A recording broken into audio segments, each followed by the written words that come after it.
ప్రధాని పదవికి నరేంద్ర మోదీ రాజీనామా చేశారు. రాష్ట్రపతి ద్రౌపది ముర్ముకు ఆయన తన రాజీనామా అందజేశారు.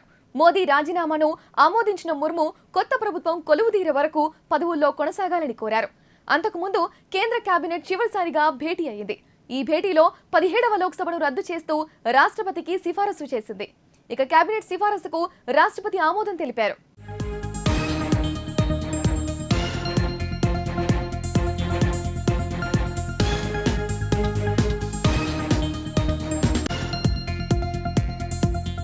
కాగా కేంద్రంలో కొత్త ప్రభుత్వం కొలువుదీరనుంది.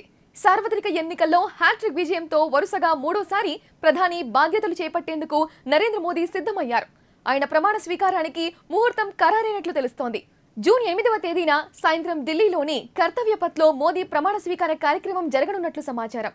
ఈ ప్రమాణ స్వీకారానికి కూటమి నేతలు సహా బీజేపీ పాలిత రాష్ట్రాల ముఖ్యమంత్రులు హాజరు కానున్నారు.